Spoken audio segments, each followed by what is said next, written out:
1970, Pelé era o grande jogador, mas quem tomava as decisões? Quem era o líder daquela seleção fantástica? Carlos Alberto Torres.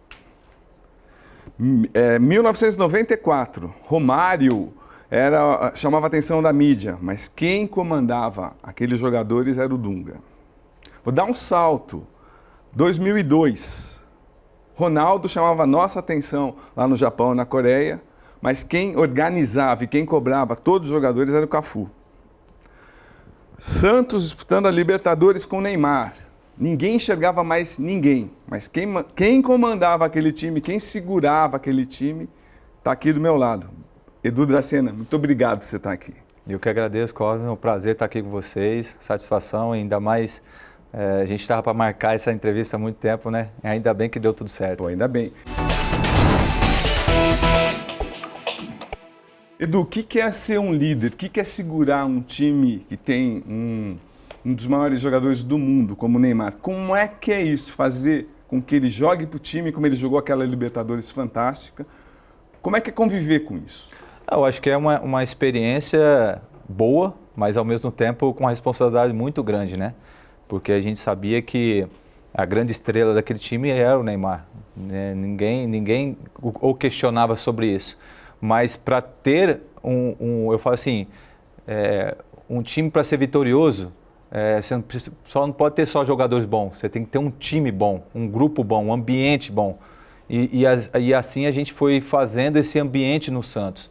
Né? É claro que quando um time está redondinho, as individualidades vão estar aflorando e mostrando para todo mundo. E foi o que aconteceu, né? O Neymar mostrando seu talento, o Ganso mostrando seu talento e tantos outros que estavam naquele time. E Edu, como é que você cobra um jogador que ganha muito mais que você, que tem a mídia ao lado e está começando uma carreira e tem uma personalidade forte que o Neymar tem, mas diferente, que às vezes pode ser boa para o time e às vezes ruim. Conta uma história para a gente, como é que você, olha, teve horas que você teve, dar uma dura nele, ou uma enquadrada, menino, é assim, vem jogar pro time, conta aí, por favor. A gente teve várias situações, né, disso, né, Cosme, porque o que a gente fala é o seguinte, principalmente ele que ainda é jovem, eu já estava experiente, já vivido no futebol. Então, eu acho que são dois pontos que eu vejo, a sua postura, a sua liderança, não é uma liderança forçada, sim, e sim uma liderança natural. Então, minha liderança sempre foi natural, nunca foi imposta, você vai ser o líder, não. Porque sempre é um dos primeiros a chegar, um dos últimos a ir embora, sempre respeitando as pessoas, independente se é o roupeiro, o massagista ou até mesmo o presidente do clube. Então, as pessoas te veem e te falam, meu, esse cara... E fora isso, os títulos que eu tinha ganho já na minha carreira. E quando surge um Neymar com um potencial imenso, sabe? E é jovem e tudo para ele foi novidade e foi muito rápido, né? E isso foi assim, é claro que eles iam errar, mas tinha que ter pessoas por trás para estar orientando ele, mas conta um bastidorzinho. Aquela coisa mesmo do Dorival, realmente. O que aconteceu? Do pênalti? Do pênalti e tal.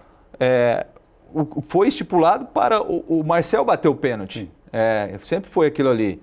Porque até então o Neymar não estava batendo tão bem o pênalti assim. E no dia a dia do treinamento a gente ia ver, entendeu? Tudo é treino. Mas só que naquele momento ele decidiu querer bater, porque estava, acho que 3-2, se não me engano. E ele queria fazer o gol. É natural dele. Só que não foi natural a maneira que ele... a atitude dele proporcionou aquilo ali. Sabe, o xingamento é natural dentro de campo. Eu xingo, eu sou xingado, só que acabou ali no vestiário, acabou. Aquele ali, o vestiário é sagrado, né? E dentro do campo também é sagrado. Só que naquele ponto ali, passou do limite com relação no vestiário. Porque teve a discussão ainda no vestiário, porque do campo já estava resolvido. Então, mas ele xingando o Dorival, que a gente pôde ver, foi um desrespeito enorme. Aí o que você fez no campo? Você acalmou ele? Porque ele também me xingou. Ele xingou. Então. Também me xingou naquele momento, sim, lá também, quando ele olhou para trás. Era para mim. Você... Era para mim, entendeu? Porque você gritou, deixa o Marcelo. Porque tinha que deixar ele, porque foi já estipulado pelo treinador.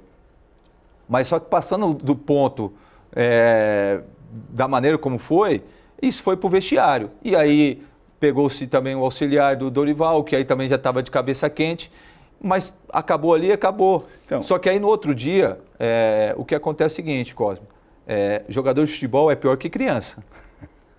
Eles vão te testando, só que você tem que dar um basta. como é que foi o dia assim? Só vou contar um bastidores aqui, que eu conversei bastante com o Ivan, vou até poupar da cena disso. O Ivan disse que o Neymar chegou e jogou isotônico na cara do auxiliar do Dorival. Uma loucura, aí quase sai uma briga, o Ivan é forte, é explosivo, uma loucura, os jogadores segurando. Ou seja, e aí como é que, tipo, depois que tudo amenizou, o que o líder Edu Dracena fez? Falou com o grupo, com o Neymar, falou, ó, meu brother, vamos jogar. Naquele momento, quando separou, ninguém se falou mais nada. Acho que cada um pegou as suas coisas, todo mundo cabeça quente e foi embora para casa. Sim. No outro dia, que aí já teve pessoal cabeça fria, todo mundo conversando, se pediu desculpa um para o outro, eles conversaram, conversou com nós também. Só que, como eu falei anteriormente na minha resposta, você não pode, de repente, ser uma atitude como aquela, achar que é normal. Então, tinha que haver uma punição. E qual foi a punição naquele momento? O Dorival falou assim, você vai ficar fora do jogo. Que era o clássico? Não, era contra o Guarani. Ah, é Guarani, mas jogo importante, que a diretoria não aceitou. Né? Aí até então, a diretoria falou, não, vamos multar ele, né? E aí ele vai jogar. Só que o Dorival falou, não, vamos deixar de fora. Beleza, foi acordado aquilo ali. Até então, tanto é que ele foi lá assistir o jogo, ele foi lá prestigiar o elenco, foi fazer tudo. Só que no outro jogo foi contra o Corinthians. O Corinthians, é isso. Que era na quarta-feira. E aí, o que acontece? Na terça-feira, eu não joguei esse jogo do Corinthians, eu estava suspenso. Sim. Eu estava sentado, acabou o treino, estava todo mundo sentado, beleza. Peguei minhas coisas, fui pro vestiário, ele também, todo mundo e tal, e saiu a convocação. Estava lá na lousa. E quando todo mundo olhou, não viu o nome dele. Só que ele também pegou as coisas dele e foi embora para casa. E eu peguei minhas coisas e fui embora para casa. E quando eu estava jantando com a minha família, meu telefone para de tocar. E era o Roberto Brum com o Marquinhos. Vem para cá que os caras querem mandar o Dorival embora.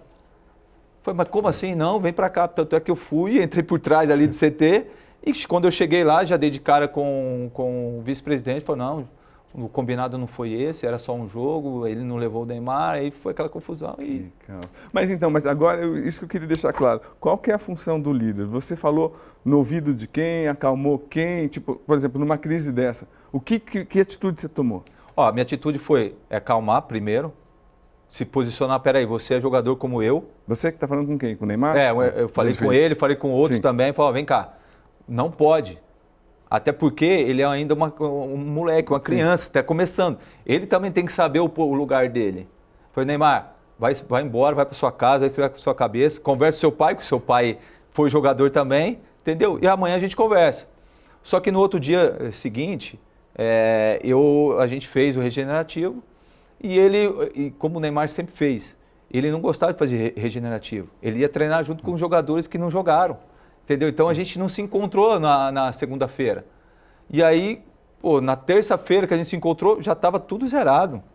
O ambiente sempre foi saudável ali, nunca teve problema. O único problema que aconteceu foi aquele dia, cara. Por isso que foi fácil resolver aquela situação. Não teve tanto problema assim para ter a proporção que teve, entendeu? Acho que foi desnecessária, acho que de todos.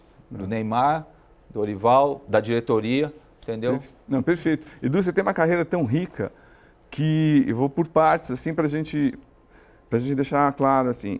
Só para terminar essa situação de Neymar Santos, você, grande líder, aí depois esse time realmente ganhou a Libertadores de uma maneira espetacular. Eu acompanhei os jogos do Santos, depois tive a sorte de ir para o Japão acompanhar a decisão com vocês. Eu perguntei para o pai do Neymar, tem alguma coisa com o Barcelona? Perguntei para o Neymar, tem alguma coisa com o Barcelona? De jeito nenhum, vocês vão jogar contra o Barcelona. Aí aconteceu a partida, 4-0, nós, os jornalistas, não é possível ele ter essa negociação. Como é que foi para vocês acompanhar tudo isso? normal, não tinham o que fazer, ou vocês sabiam e vocês seguraram? Ninguém sabia. Como é que eu vou disputar um título contra você? Eu já estou vendido para o seu time. Como é que vocês viram depois? Isso depois que, tipo, a gente faz tanto tempo, a gente até esqueceu, mas ninguém foi estranho, soube. né? Sim. Foi estranho, né, Cosmo? Você vai falar que é normal, não é. Né? Só que não tinha, como você falou, não tinha o que fazer. Eu acho que foi mais a questão deles, né? Tanto o Neymar quanto o pai dele. Tanto porque ele se dedicou, né, no campo. Não, vem cá, vou falar assim, a verdade é o seguinte. Sim. A gente, como o Guardiola colocou no livro dele, foi o melhor jogo que o Barcelona fez no comando dele e, na minha opinião, foi o pior jogo que a gente fez. E vou além. E fora isso, nós, por mais que a gente se preparou, mas não foi adequadamente do que era. A gente não estava preparado para o esquema de jogo do Barcelona. Ou aquela coisa de perde e pressiona. No Brasil, a gente não estava acostumado com isso. E quando a gente deparou com o Barcelona, por mais que... Até que a gente começou bem, teve até uma chance com o Neymar ali.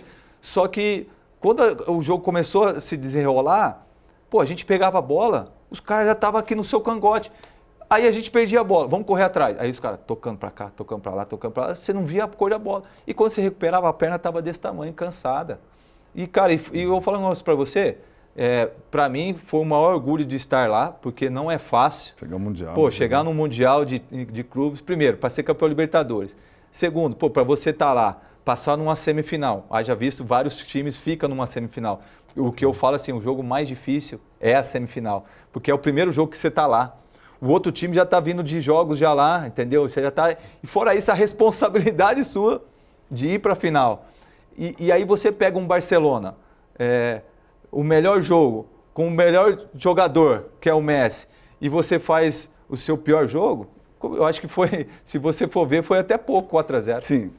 E o Neymar, deixava claro, assim, o Neymar, não, pelo menos na minha visão, ele não se entregou, não jogou como um jogador vendido, ele lutou, mas estava muito difícil. Como todos tentaram e não conseguiram. Apesar de ter sido comprado, que não é uma coisa... Não é normal. Não é normal. Agora, Edu, você participou também de um time maravilhoso, que foi do Cruzeiro, com o Vanderlei Luxemburgo, que ganhou tudo, ganhou a Tríplice Coroa. E você jogou também com um jogador que se frustrou muito por não ter ido na Copa do Mundo, que era o Alex, e teve uma fase espetacular no Cruzeiro. Então, assim, deixar claro, o Neymar adora o Edu Dracena, o Alex também fala de você, os caras...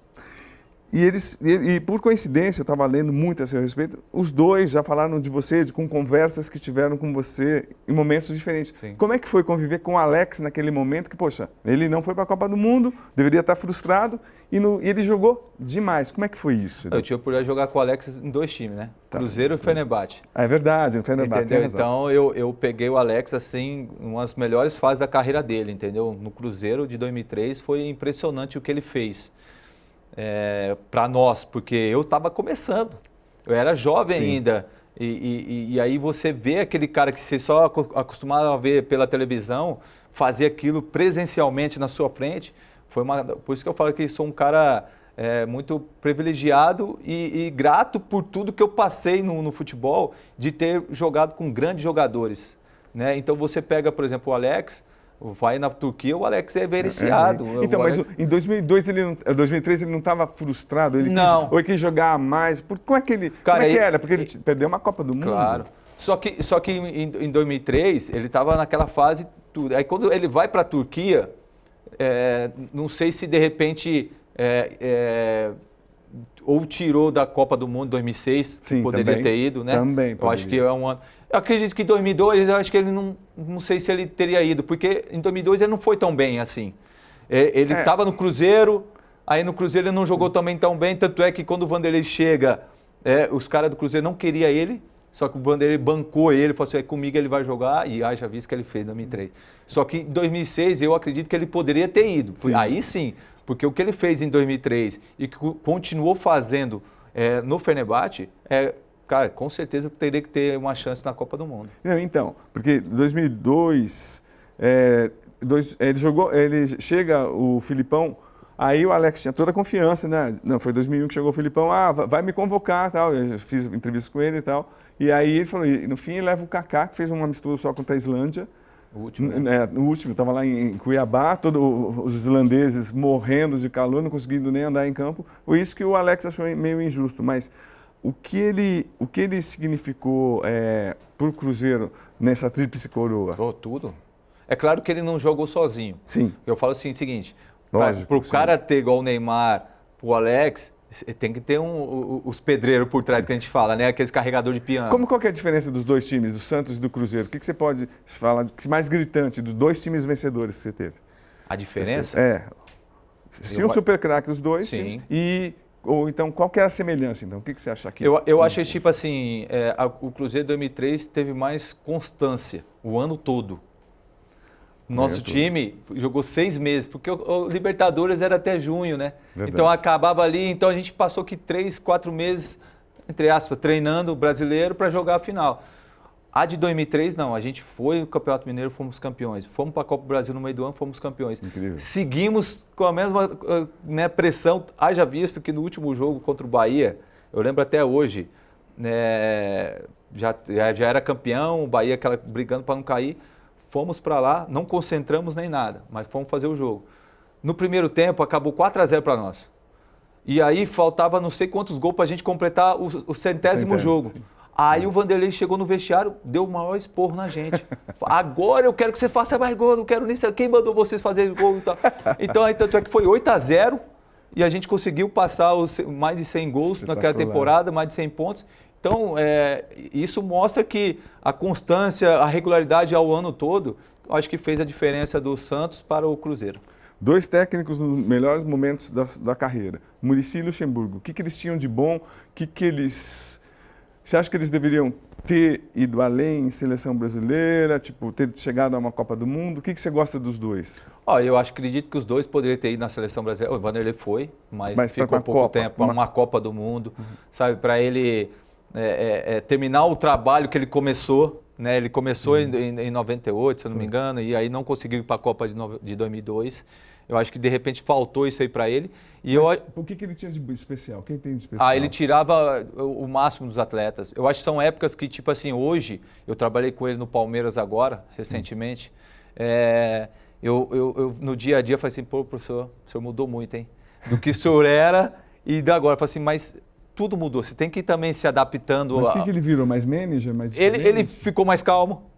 Sabe, ele entendia mais jogadores. Naquele momento nosso, ele cobrava realmente os jogadores, ele ia para dentro, sabe? Ele tirava, sugava o máximo seu ali. Fora isso, que eu vejo assim, a postura dos atletas era diferente de hoje. A gente respeitava mais a figura do treinador do que hoje os jogadores. Pô, o Vanderlei, quantas vezes falava um monte de coisa para nós e, pô, professor, sim senhor, não tá certo. Ia lá e fazia. Vai fazer hoje com o jogador. Então, por isso eu acho que ele teve esse momento de adaptação e aí retornou.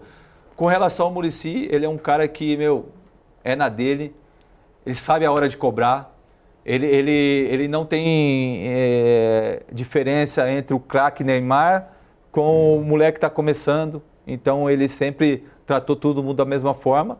E é um cara que, faz o feijão com arroz. Fala a linguagem do boleiro, foi jogador, foi campeão. Então você não vai escutar esses caras? Aí você tem que escutar, sugar o máximo dessas pessoas para que você consiga, pelo menos, chegar perto do que eles representaram dentro do futebol. Você sempre foi líder, você tem esse carisma onde você passou.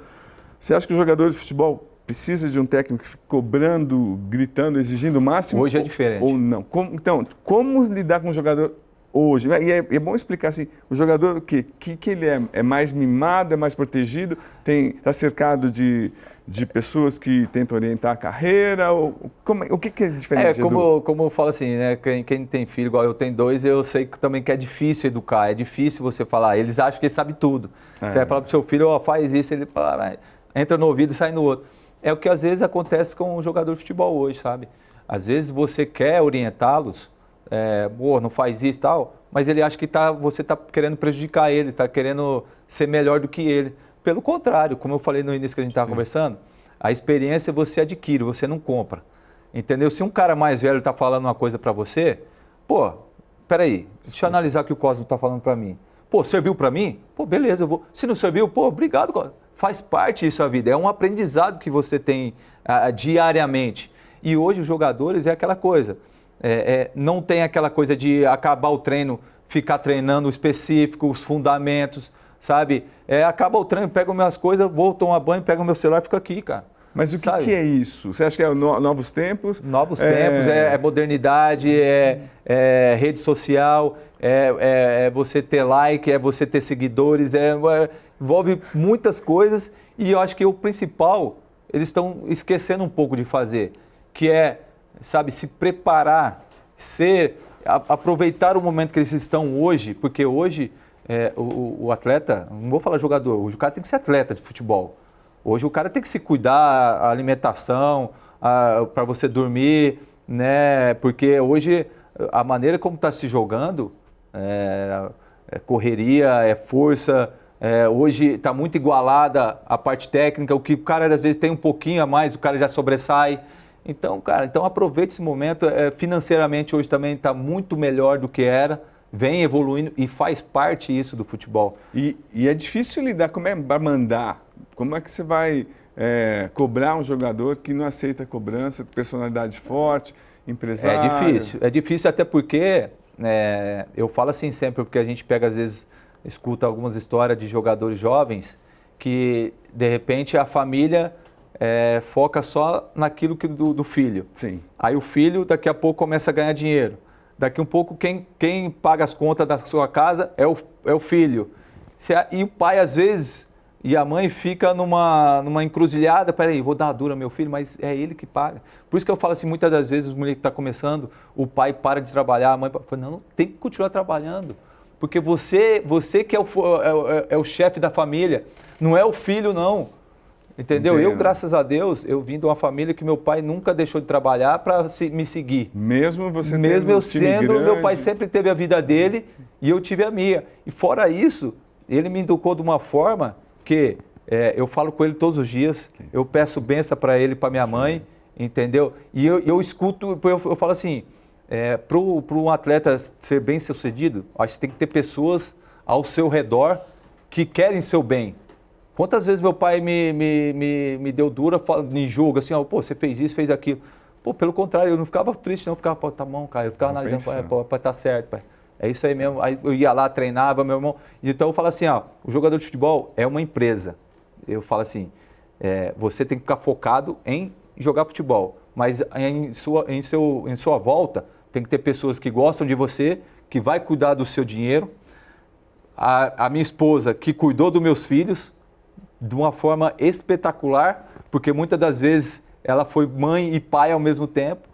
Imagine se eu tivesse uma esposa que não cuidava direito dos meus filhos. E aí você acha que eu ia ter cabeça para jogar, para treinar? Então, acho que são coisas que você tem que ter escolhas. E fazendo as escolhas corretas, né? Pois, você teve também essa sorte da formação de família. E, Edu, a gente às vezes acha que... Eu estou muito dura, às vezes, não sei se você conhece o tal de Olivério. Pouquinho. Um pouquinho. Teu ótimo assessor. Que a gente acha que o jogador é máquina. Então, tipo, poxa, que mala, não quer falar comigo, pô, não está jogando bem. O que está acontecendo? Porque a gente também não tem acesso na vida do jogador. Você estava vivendo o auge em 2003, aí você foi para a Copa das Confederações, todo mundo indicava os melhores zagueiros do Brasil, Copa do Mundo 2006. Aí você tem uma lesão gravíssima, ficou 7 meses fora. Como é que é isso para o jogador? Como é que marca a vida, como é que marca a família do jogador, que a gente não tem nem ideia? É diferente, sabe, Cosme? É uma coisa que nunca tinha acontecido comigo, né? Uma lesão grave que me tirou dos gramados, né? 6, 7 meses, como você bem disse. Como é que foi, Edu? Você lembra? Cara, foi na final do Campeonato Mineiro, Cruzeiro e Ipatinga, aos 44 do segundo tempo. Além de eu machucar, eu perdi o título. Perdi uma convocação que era a despedida do Romário aqui no Pacaembu. Sim. Que ele fez a despedida, já estava convocado, eu ia jogar esse jogo. E aí aconteceu aquela coisa toda assim... Mas como foi o lance? Como foi? Sozinho. Sozinho? Quando o jogador veio, o atacante, ele me cortou para cá e quando eu apoiei para eu girar, aí minha perna ficou meio presa no joelho, no chão, e aí meu joelho torceu. Foi, tipo assim, foi uma dor muito grande, sabe? Minhas vistas escureceu, assim, sabe? Aquela música, minhas vistas escureceram e o final... Mas foi realmente, escureceu e foi uma dor tão grande no momento que eu falei, caramba, mas só que daqui a pouco passou a dor. Aí saí do jogo, também já estava acabando. E aí, no outro dia, o joelho não inchou, o joelho não fez nada. No outro dia, pô, tomara que não seja nada. Aí fui fazer a ressonância, aí fiz a ressonância, o médico falou, pô, pai, rompeu o cruzado. Falei, não é possível, rompeu o cruzado. Falei, certeza, doutor? Falei, certeza. Eu acho que desde aquele ponto ali, eu sempre fui focado na minha carreira, sabe, Cosme? Sim. Eu falei assim, aí eu vim aqui para São Paulo, para ter outra opinião. Aí eu fiz, foi com o Joaquim Grava. Eu fiz outra ressonância, ele me examinou, eu falei, realmente, Edu, rompeu, vai ter que operar. Falei, certeza, doutor? Foi certeza. Falei, tá bom. Reação da família? A família me deu muita força, sabe? Naquele momento eu não era casado ainda, eu era novo, tinha 21 anos de idade. 21 não, 22, 23, por aí. 22 para 23. Aí, aconteceu, vamos embora. Tanto é que eu operei aqui em São Paulo, fiquei na casa dos meus tios aqui, que moravam aqui e moram até hoje, né? E aí minha mãe ficava aqui comigo, no início e tal. Aí depois depois do primeiro mês que é sempre difícil, porque é muleta, você não podia dobrar o joelho. Hoje já não, hoje você já sai já meio que... Psicologicamente, qual foi o momento mais difícil do você? Foram as lesões, né? Não. Nessa lesão, tipo, como é que é para o jogador, não vou jogar, toma essa muleta aí, e a incerteza se você vai jogar do mesmo jeito? Eu nunca tive incerteza, sabe, com relação à minha volta, sabe, Cosme? Que bom. Eu sempre pensei, falei, eu vou voltar e vou voltar melhor. Poderia ser que não, sim, porque a gente não sabe. Só que eu sempre coloquei na cabeça, eu vou voltar e vou voltar mais forte, vou voltar. Aí já visto que eu sempre voltava antes do que era previsto, só que o pessoal me segurava porque aquela coisa tem que ter o protocolo, né? Sim. Você tem que respeitar as datas, os dias ali, são 6 meses até que o ligamento cicatrizar, aquela coisa toda. Mas se fosse pelo que eu fazia diariamente, fisioterapia e tudo, eu voltaria 2 meses antes, tranquilo. E deixar claro também para quem está acompanhando, 4 operações nos joelhos. 2 em cada. Como é que é isso? A primeira foi aquele baque, coisa que eu nunca tinha acontecido comigo, então não sabia o que ia acontecer no meu futuro. A partir das 3, eu falava assim, nossa, de novo? Por quê? Você estava no... Puxa vida, você estava no Cruzeiro. Por que eu de novo? Você estava no Cruzeiro e as outras? A segunda foi no Fenerbahçe, as outras 2 foi no Santos. Onde foi? Foi no mesmo joelho ou já no outro? No Fenerbahçe? Foram 2 na direita. Não, sim, mas a primeira foi na esquerda? Não, as 2 foi na direita. As 2 primeiras. Mas, então, aí a segunda que você estava no Fenerbahçe? A segunda foi no Fenerbahçe. A terceira? A terceira foi no Santos e na quarta foi o Santos. Nossa. A quarta foi cagada. Não faz mal. Sua? Foi minha. Foi o seu? Tá. Porque, tipo assim, eu sempre voltava, eu tinha um tempo para me voltar a mais. Para eu fortalecer, para eu me preparar para a pré-temporada. Para alguns jogadores era 15 dias, para mim eu tinha que ficar 1 mês. Só que aquela vontade, aquela sangria de querer voltar, né? Eu fiz só 10 dias de treinamento. E o primeiro treino com bola na pré-temporada, num treino lá com bola, quando eu fui apoiar o menino que estava treinando, né, o Jubal, ele bateu no meu joelho assim e sabe que ele veio para dentro assim, falei, caramba... Fiquei meio assim, falei, pô, será, meu? Aí fui fazer a ressonância. Aí o médico falou assim, cara, não rompeu total. Só que para o jogador ter 50% do ligamento, é nada.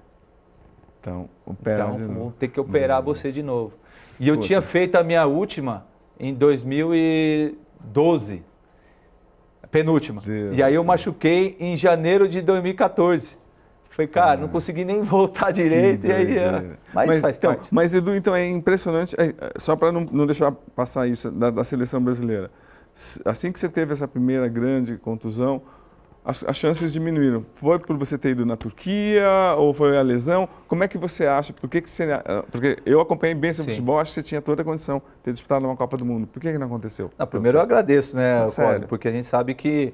Eu vejo assim, são vários fatores. É claro que a lesão atrapalhou, porque eu fiquei um tempo fora e aí até voltar. Eu acho que também, na minha época, tinha grandes zagueiros, tinha bons zagueiros, entendeu? E a terceira eu vejo assim, são escolhas do treinador. O treinador leva aquele que ele confia. A seleção brasileira é assim. Claro que tem jogadores que é acima da média, que ele é obrigado a levar. Sim. Mas tem jogadores que ele leva que é de confiança. Não estou falando de zagueiro ali, não. Sim. Tem outras posições que ele leva pela confiança. Então, naquele momento que eu estava, tinha grandes jogadores. Tinha os zagueiros que era campeão do mundo em 2002. Sim. Como que eu ia brigar, às vezes, contra esses caras? Então, eu tinha que estar no meu ápice, voando. Fora isso, ainda a chance ia ser pequenas. E eu não estando assim, né, e também... Porque quando foi a Copa, eu ainda estava no Cruzeiro. Foi em 2006. 2006. Então, eu fui vendido em agosto de 2006 para o Fenerbahçe. Então, eu estava aqui ainda no Brasil. Só que aquela coisa, né, a seleção brasileira seguiu, né, com algumas convocações e foi até a Copa do Mundo. Mas o que eu falo assim, Cosme, eu não sou frustrado. Perfeito. Eu não me arrependo. Nossa. Eu tive a oportunidade de vestir a camisa da seleção brasileira, um sonho de infância que Copa eu consegui, entendeu? Eu realizei meu sonho, tá lá. É claro que eu queria jogar a Copa do Mundo, lógico que eu queria, mas não foi.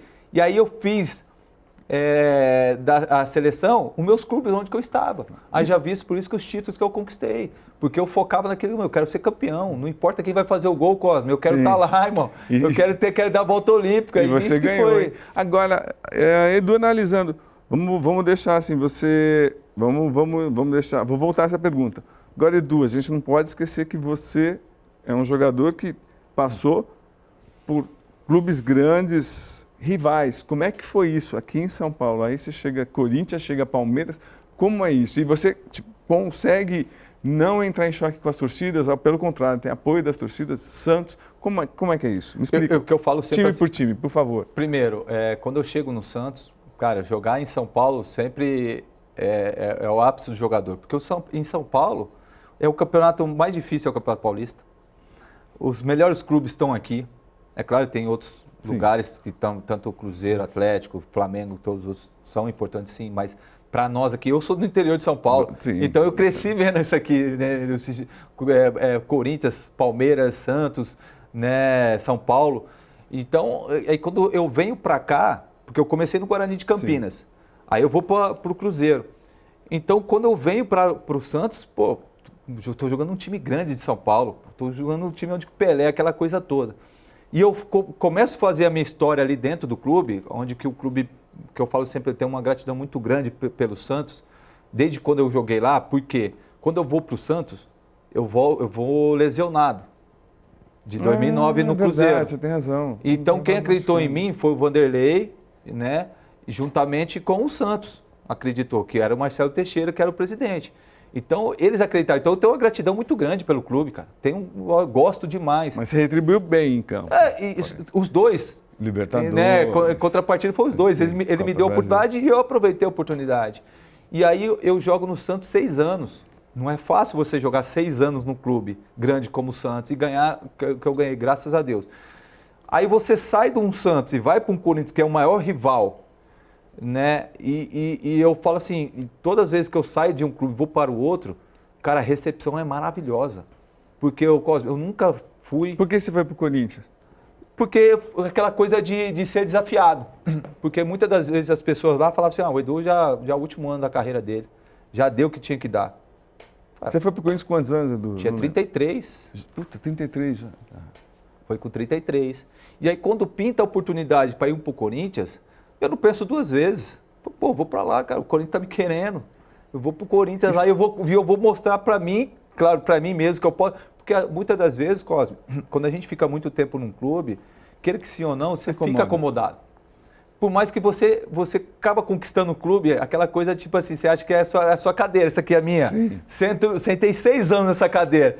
Então, aí às vezes as pessoas, já tá velho. Muitas das vezes as coisas aconteciam, caía no meu colo, o Edu tá velho, tomava gol, o Edu. Então tá bom, pintou a oportunidade. E eu sempre respeitei a instituição. Em nenhum momento eu falei, irmão, hoje eu tô no Palmeiras ou no Corinthians, falar mal do meu rival para que eu ganhe moral com o meu torcedor. Eu tenho que ganhar moral com o meu torcedor dentro de campo. Jogando, ganhando, fazendo gol, né? É isso que eu tenho que ganhar moral. Sem humilhar ninguém, não Sim, precisa. para quê? Eu vou ganhar moral com o torcedor falando na boca. Eu nunca ganhei moral na boca, só jogando dentro de campo. Aí você chega no Corinthians e é campeão brasileiro? Campeão brasileiro. Aí eu Cara. também, no Corinthians, eu chego no Corinthians, aí tem aquela coisa de transição, né? Comecei a jogar, depois o Felipe entrou no meu lugar, aí foi. Mas no final eu joguei 34 jogos Sim. no Corinthians e fui campeão brasileiro. Aí pinta por lá para ir Palmeiras. Como é que Do foi? nada o Alexandre Matos me liga, ó, quer vir pro Palmeiras? Eu falei, pô, eu quero jogar. Eu falei pra ele, eu quero jogar. Sim. Aqui eu acho que eu não vou jogar. Aí, pô, me ligava todo dia, toda hora, conhece a gente. Eu quero você vai ser importante. Cara, quando você recebe essa ligação, toda hora, ó, vem pra cá, você é importante, eu te quero, tal. Aí você fala, olha pro clube onde você tá, fala, cara, o cara não tá fazendo nada por mim, então vou pra onde que eu sou valorizado, não financeiramente. Sim. Pelo contrário, eu fui recebendo até menos. Mas aquela coisa também de desafio. E não o cara tá me querendo. Pô, e não teve rejeição, porque jogador que troca Corinthians pro Palmeiras pro Corinthians, é rejeitado. E não fui. E pelo contrário, o Palmeirense também me abraçou de uma forma assim, cara, eu imaginei, eu fiquei com o pé atrás. Falei, pô, peraí, fiquei muito tempo no Santos, eu fiquei 1 ano no Corinthians. Vamos ver como vai ser. Cara, quando eu chego lá e o pessoal começa a me abraçar, começa a falar de você, fala, cara, que sentimento gostoso. Valeu todo o esforço, toda a dedicação que eu fiz ao longo da minha carreira, valeu a pena. E eu vou continuar assim. E graças a Deus também conquistei 2 títulos lá como jogador, né, no Palmeiras. E é o que eu falo sempre para os jogadores que começam, sabe, Cosme? Cara, não é só simplesmente você jogar pelo clube. Você tem que marcar a sua história, você tem que ganhar. As pessoas vão te lembrar, pô, o Cosme veio aqui, quantos programas ele fez top, audiência e tal. É assim. É isso. Agora, a gente tem que querer ganhar, né? Coisa, aquela gana, igual eu. Se eu tivesse ido pro Corinthians e não tivesse ganho, ninguém ia me lembrar de 2015. Não, de jeito nenhum. Só que ganhou. Então, Edu, você também, você ganhou títulos, mas você passou por algumas crises nesses clubes. Sim. E, pelo que a gente ouve de bastidores, a tua atuação foi muito firme, sendo capitão ou não. Conta 2 crises de bastidores que a gente não teve acesso à imprensa, nem imagina, e vocês conseguiram se reerguer, no clube que for. Quando, tipo assim, quando eu vou pro Corinthians, eu nunca, tipo assim, entre aspas, fiquei na reserva. E para mim, foi uma situação muito difícil. Primeiro, quando eu falo assim, Cosme, vem para cá, porque eu quero que você jogue. Sim. Agora, se você, Cosme, vem para cá e não dá minha audiência, tá nada, então peraí, então vou dar outra oportunidade para outro. Sim. Então, foi o que aconteceu no Corinthians no início. Quando eu fui para lá, eu pensei que eu ia chegar e eu ia jogar. Mas, cara, também entendo que o Felipe começou a jogar muito bem, faz parte. Excelente jogador. Excelente, faz parte, e foi escolhas. E aí foi uma coisa que, tipo assim, eu tive que me reinventar também. Foi uma experiência muito boa, porque, tipo assim, agora que eu vou treinar mais ainda, porque quando eu jogar, eu vou arrebentar. E foi sempre assim, Cosme. Então eu não dava brecha. O Edu entrou, não foi bem. Não, entrou, foi bem. Ih, uma pulga atrás da orelha do treinador. E agora? O que você vai fazer? Tanto é que quando eu vou para sair do Corinthians, eu chego pro Andrés e pro Roberto e falo, cara, eu quero sair. Mas por quê? Quero jogar. Aí ele falou assim, não, Edu, só porque você foi um excelente profissional, a gente não tem um A para falar de você, né? Pô, você veio aqui, treinou, não fez biquinho, sabe? Não ficou puto, não ficou com conversinha, pelo contrário, você incentivava os seus companheiros, você torcia para os seus companheiros, né? Então, só por isso que a gente vai te liberar. Porque quando eu falei que era pro Palmeiras, eles ficaram loucos. Eles falaram, não vamos te liberar. Entendeu? Então, foi isso aí. Foi uma das coisas que... Então, mas, Edu, eu vou ser mais claro. Algumas crises, assim, de time... Quando o time começava a perder, por exemplo, aí você é o líder, aí você tem que colocar ordem na casa. Por exemplo, sei que a torcida, cada time tem a sua personalidade. A torcida do Santos... é de invadir, tem alguns vândalos que ameaçam, quebram carro, a torcida do Corinthians se reúne com diretoria, a torcida do Palmeiras picha, ameaça. Então, e como é que para o jogador, como é que vocês recebem isso, por exemplo, essa pressão toda, e para deixar claro o quanto é difícil você trabalhar num clima desse? Teve alguma situação assim, falou, não, peraí, a gente vai ter que se unir, a gente vai ter que passar por isso. Como é que foi, Edu? Eu passei por várias crises, assim, em todos os clubes que eu passei, sabe? Não foi... Eu acho que só no... Quais as marcantes para você, Edu? As marcantes? É que você teve que, olha, vamos gritar, vamos falar, agora é com a gente e tal. Ó, eu tive uma com o Santos, eu vou colocar uma em cada clube. Quanto foi? Como foi? Do Santos foi quando a gente foi fazer aquele amistoso lá contra o Barcelona. Vocês tomaram de 8-0. 8-0. 8-0. Naquela semana os caras foram lá e quiseram falar com os moleques mais jovens. Os que caras era o Gabigol. Os das organizadas? Que era o Gabigol, que era o Vitor Andrade, aquela turma que estava surgindo. Porque aquela coisa, quer ficar de fonezinho, tem que jogar bola. Eu cheguei para os caras e falei, calma, os caras estão começando agora, são moleques, são jovens. A responsabilidade é de quem marcou esse amistoso. Perfeito. Se no Mundial foi que a gente perdeu de 4, que era um timaço nosso, você imagina que eu jogar com molecada lá no Camp Nou, no estádio do Barcelona. Então, é claro que a gente tem responsabilidade sim, mas, não é só nossa. Então, aí eu era o capitão daquele time e eu fui e falei com os caras. Perfeito. Pode confiar que a gente vai terminar o Campeonato Brasileiro bem, tanto é que a gente terminou. Vocês chegaram a pedir para não tomar mais gol? Tomando não. Que legal, porque quando a gente estava acompanhando o jogo... Eu acho que foi mais por respeito deles vendo a gente do que de repente uma atitude nossa, entendeu? Sim. E a diretoria do Santos nem quis o segundo amistoso, queria ter... Não. Aí do Corinthians, foi logo após a nossa eliminação do Campeonato Paulista e da Libertadores. A gente perdeu o Palmeiras na semifinal, nos pênaltis, e logo na semana a gente perdeu para o Guarani do Paraguai. E aí começou aquela crise. A gente estava na concentração, e eu tinha acabado de chegar, eu tinha 4 meses de Corinthians. E aí o pessoal da torcida tá aí, um sábado à noite, para você ir lá conversar. Falei, cara, eu acabei de chegar, mas eu fui, falei, então tá bom, vou lá. E aí foi o Cássio, foi o Ralf, Gil, Renato, foi aquela turma que tava aquela época lá. E aí os caras foram falar, falaram, o que tá acontecendo? O salário tá em dia? Não, tá. E por que vocês não estão jogando? Só que às vezes é o futebol, os torcedores às vezes... É aquela coisa de paixão, aquela coisa toda. E eles acham que fazendo isso vai ajudar. Eu acho que, na minha opinião, atrapalha. Porque muitas das vezes a pessoa não está preparada. Alguns estão, mas outros não estão. E que numa pressão, as pessoas somem, tem algumas que somem, outras crescem. E aí, na minha opinião, que eu falo assim, não me ajudou e nem me atrapalhou. Mas esse acesso... É normal? Não, então, não deveria ser. Mas é normal. Mas é normal. E aí vocês conseguiram? Aí conseguimos, tanto é que a gente foi campeão brasileiro. No Palmeiras. Tinha acabado de chegar também em 2016. Quando foi lá, invadiram lá, que a gente perdeu antes do Água Santa, 4-0. Sim. Entendeu? Os caras foram lá e invadiram o CT. Para falar que, o que está acontecendo, a vergonha... Aí foi eu, o Praz, o Zé Roberto, os caras mais experientes. Então, e a gente sempre batendo naquela tecla. Ô Cosme, cara, em sã consciência, você vai entrar num jogo para perder.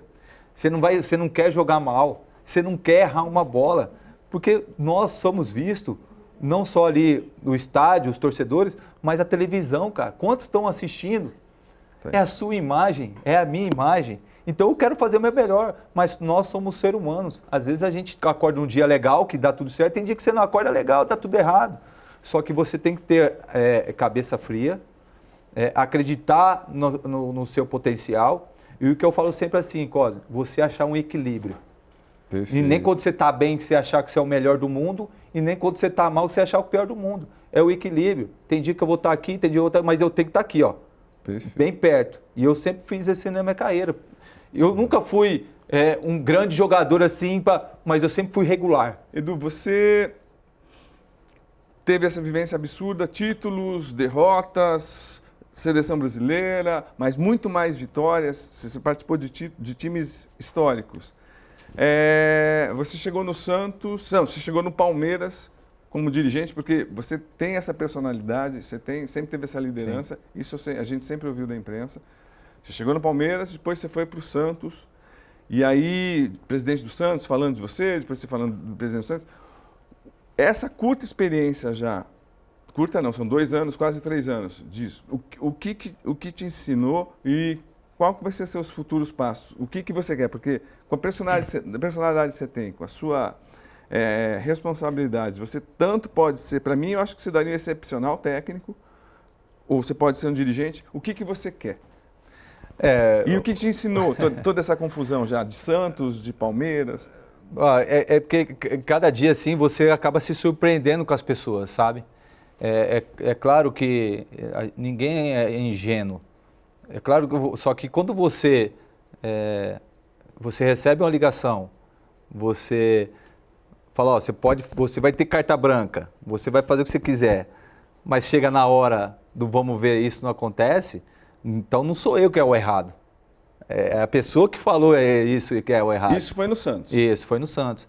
Mas assim, o meu futuro, o que eu falo assim, a minha prioridade hoje é a minha família. Porque a minha família se sacrificou muito por mim, principalmente a minha esposa com meus filhos. Então eu quero também dar o tempo para eles. Ainda mais meu filho maior está com 12 e o meu menor vai fazer 9. E é um momento tão gostoso que daqui a pouco eles vão estar com 15, 16 anos, vão sair de casa, ou 17, e eu não vivi isso, porque até então a minha vida era para treino, era para o jogo, era concentrar, era tudo. Então eu tirei esse ano sabático, o ano que vem, quem sabe, ou não. Mas que função você quer? Eu quero estar no meio assim do futebol, sabe, Cosme? Mas tipo assim, não na linha de frente. E você foi ótimo comentarista também. Você tem muita coisa que você pode passar para o futebol e para quem está acompanhando. É o que eu falei, eu quero estar no meio do futebol. Eu quero estar, de repente, um comentário, porque eu gostei, cara. Eu fui fazer o jogo contra no Campeonato Paulista, fiz 4 jogos, eu gostei bastante, é uma experiência muito boa também. É claro que a gente tem que se preparar mais, se evoluir mais, mas é uma coisa que eu gostei, exercer a função que eu exerci no Palmeiras, ser um assessor técnico. Junto com os jogadores? Junto com os jogadores, comissão técnica, porque minha vida toda fui aquilo ali, entendeu? Então eu sei de olhar para um jogador o que ele está pensando, se ele está puto com o treinador ou não, entendeu? Eu sei ir lá, conversar com o cara, porque quantas vezes eu fiz isso no Palmeiras, e quantas vezes o pessoal fala às vezes assim, só vê a hora do jogo, mas o preparo para o jogo, que é muito mais importante, né, de você fazer, que é o dia a dia. Quantos fogo que teve ali para a gente apagar para um problema desse tamanho, para não virar daquele tamanho. E a gente foi lá e conseguiu. Então, acho que é isso aí. E para ser dirigente, só com um presidente que cumpre a palavra?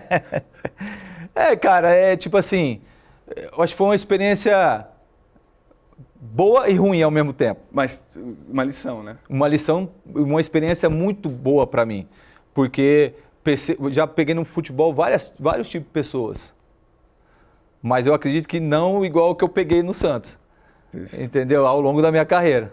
Edu, tenho certeza que você vai voltar aqui daqui a alguns anos com o Olivério ainda do seu lado, mas eu tenho certeza que você vai continuar no futebol. Absoluto. Não, obrigado, eu agradeço. Eu que agradeço, Cosme. Obrigado pelo carinho aí, cara. Tudo de bom pra você. Da próxima vez você vai ficar 2 horas. Vambora, vamos ter história.